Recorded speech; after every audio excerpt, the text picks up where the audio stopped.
Kush janë njerëzit që sakrifikuan gjithçka për Shqipërinë? 10 patriotët më të mëdhenj.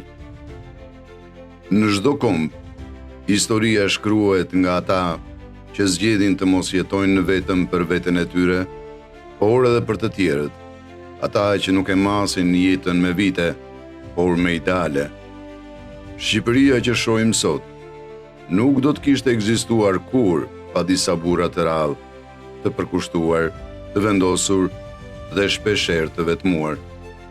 Këta janë patriotët tanë.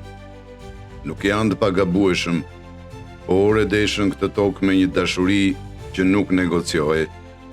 Në këtë episod do të ndalemi te 10 prej tyre. Do të kuptojmë kush ishin, çfarë sakrifikuan dhe pse do të mbesim përgjithmonë në histori. Në shekullin e 15, Gjergj Kastriot Skënderbeu u kthye në Arbëri, jo si robi perandorisë osmane që e kishte marrë peng, por si udhëheqësi një kryengritje që do të zgjaste 25 vjet. Ai bashkoi princat shqiptar në një kohë përçarjeje dhe ngriti një rezistencë që ndaloi avancimin osman drejt Evropës, pa ndihmë të qëndrueshme nga jashtë, por me besimin e popullit. Ai u bë simboli i rezistencës, i besës dhe i krenarisë kombëtare. 3 arsye pse quhet patriot i madh. Luftoi për lirinë e trojeve shqiptare, bashkoi shqiptarët përtej përçarjeve lokale, frymëzoi brezat dhe u kthye në simbol kombëtar. Në fund të shekullit të 19, kur fuqitë evropiane diskutonin ndarjen e territoreve të Ballkanit, Abdyl Frashëri u ngrit si zëri i parë politik i shqiptarëve. Ai ishte themeluesi i lidhjes së Prizrenit, organizata e parë gjithkombëtare që kërkonte autonominë e Shqipërisë dhe mbrojtjen e kufive etnik. Me penë dhe me përvajsim diplomatik, ai vendosi themelet e lëvizjes kombëtare. 3 arsye pse quhet patriot i madh. Themeloi lidhjen e Prizrenit për mbrojtjen e tokave shqiptare. Formuloi programin e parë politik për autonominë shqiptare. I dha shqiptarëve zë të përbashkët në skenën kombëtare. Në vitin 1912, ndërsa perandoria osmane po shpërbëhej dhe fuqitë ballkanike po coptonin territoret shqiptare, një burr nga Vlora mori një vendim historik. Ismail Qemali mblodhi përfaqësues nga të gjitha trevat shqiptare dhe shpalli pavarësinë e Shqipërisë, duke krijuar për të parë një shtet shqiptar të njohur ndërkombëtarisht. Në një kohë pa sigurie totale, ai diti të veprojë me diplomaci, vizion dhe kuraj politike. 3 arsye pse quhet patriot i madh. Shpalli pavarësinë dhe krijoi shtetin shqiptar. Përvajsoi unitetin kombëtar në një moment historik. Vendosi themelet e Shqipërisë moderne në arenën ndërkombëtare. Kur shqiptarët nuk ishin as shtet, as përfaqësim, as am Prishtina, ngriti zërin në parlamentin osman për të mbrojtur të drejtat e kombit të tij. Si ideolog dhe organizator i kryengritjes së vitit 1912, ai hartoi kërkesat që më vonë do të zhndroheshin në bazë për shtetin shqiptar. I përndjekur dhe i tradhtuar, ai nuk hoqi dorë kur nga ideali i Shqipërisë të bashkuar dhe të lirë. 3 arsye pse quhet patriot i madh. Luftoi politikisht për të drejtat e shqiptarëve në perandorinë osmane. Organizoi kryengritjen e vitit 1912 me program kombëtar. Sakrifikoi jetën për bashkimin dhe pavarësinë shqiptare. Në fillim të shekullit të 20, ndërsa tokat shqiptare kërcënoheshin nga coptimi, Isa Boletini u ngrit si një nga figurat më të vendosura të rezistencës. Ai udhëhoqi çetat kryengritëse në veri dhe qëndroi në mbrojtje të trojeve shqiptare kundër forcave osmane, serbe dhe malazeze.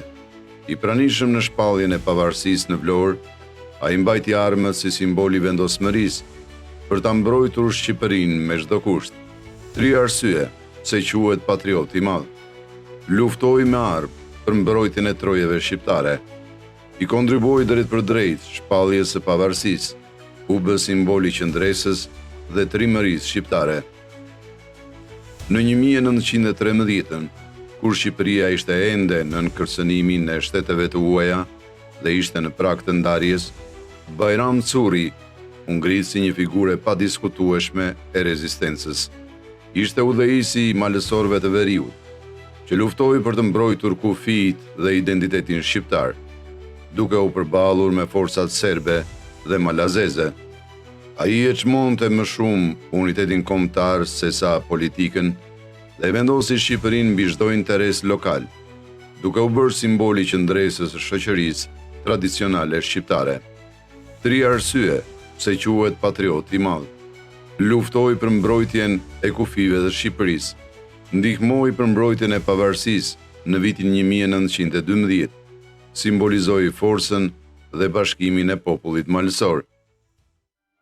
Fan Noli ishte një nga liderët më të shquar të rilindjes kombëtare dhe një nga themeluesit e shtetit shqiptar.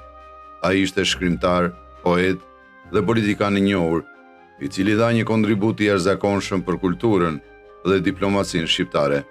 Noli gjithashtu ka qenë një figurë kyçe në shpalljen e pavarësisë, duke vepruar si një ambasador dhe një udhëheqës që mbrojti interesat e Shqipërisë në arenën ndërkombëtare. Ai njihet si themelues i Kishës Ortodokse Autoqefale Shqiptare, një akt që ndihmoi në forcimin e identitetit kombëtar dhe pavarësisë shpirtërore të shqiptarëve. 3 arsye pse quhet patriot i madh. Luftoi për pavarësinë dhe njohjen ndërkombëtare të Shqipërisë. Luajti një rol të rëndësishëm në krijimin e shtetit të ri shqiptar pas shpalljes së pavarësisë. U bë simboli i përpjekjeve për zhvillimin e kulturës dhe identitetit kombëtar shqiptar. Qemal Stafa. Në vitin 1939, kur Shqipëria u pushtua nga Italia fashiste dhe vendi po përjetonte një nga periudhat më të errta historisë së tij, Qemal Stafa u bë zëri një brezi që refuzonte nënshtrimin, i ri në moshë, por me një vizion të qartë. Ai ishte një ndër themeluesit e lëvizjes antifashiste dhe Partisë Komuniste, duke u bërë frymëzim kryesor për rininë shqiptare. I vrarë në moshën 22 vjeçare, ai mbeti simboli qëndresës, idealizmit dhe sakrificës për një Shqipëri të lirë dhe të drejtë. 3 arsye pse quhet patriot i madh. Ishte një nga organizatorët kryesorë të rezistencës kundër pushtuesve fashist. Themeloi rininë komuniste dhe u bë frymëzim për brezin e ri në luftë, vdiq për lirinë e Shqipërisë, duke u kthyer në një simbol të sakrificës pa kompromis. Adem Jashari është një emër që lidhet ngushtë me historinë më të re të Kosovës. Ai ishte udhëheqësi i parë i ushtrisë shkrimtare të Kosovës dhe simboli i qëndresës gjatë periudhës së luftës së Kosovës në vitet 90. Ai dhe familja e tij sakrifikuan gjithçka për lirinë e Kosovës, duke u flijuar në betejën e Prekazit në vitin 1998, kur ushtria serbe i sulmoi me një forcë të papërshkrueshme. Jashari mbeti një nga heronjtë më të nderuar, duke frymëzuar shqiptarët për lirinë e Kosovës dhe ruajtjen e identitetit kombëtar. 3 arsye pse quhet patriot i madh. Udhëhoqi luftën për shirimin e Kosovës, sakrifikoi jetën dhe familjen në betejën e Prekazit, u bë simboli i shpresës dhe lirisë për të gjithë popullin shqiptar. Ibrahim Rugova ishte një nga liderët më të rëndësishëm të historisë moderne të Kosovës dhe një nga figurat më të respektuara të kombit shqiptar. Ai ishte një intelektual, shkrimtar dhe politikan vizionar, i cili udhëhoqi popullin e Kosovës me mençuri dhe qëndresë paqësore në periudha të vështira. Rugova luajti një rol vendimtar në ndërtimin e identitetit politik dhe kulturor, duke i dhënë Kosovës një legjitimitet ndërkombëtar, moral dhe politik. 3 arsye pse quhet patriot i madh. Udhëhoqi lëvizjen paqësore për pavarësinë e Kosovës dhe ruajtjen e dinjitetit kombëtar. Ndërtoi institucionet e para të pavarësisë dhe hodhi themelet për shtetin e ardhshëm të Kosovës, promovoi vlera demokratike, kulturore dhe evropiane si shtylla të identitetit kosovar. Këta ishin vetëm 10 nga figurat patriotike që ka njohur historia shqiptare. Ka dhjetra e dhjetra burra dhe gra që dhanë gjithçka për atë dhe unë dhe që meritojnë po aq të përmenden. Në një episod tjetër do të sjellim emra të tjerë që ndriçuan në rrugën e kombit ton me guximin, dijen dhe sakrificën e tyre, sepse të njohim të kaluarën nuk është detyrë, është mënyra më e mirë për të kuptuar kush jemi sot. Për më shumë kontent intelektual, mos harroni të bëni subscribe. Faleminderit që ishit me ne dhe shihemi në episodin e radhës.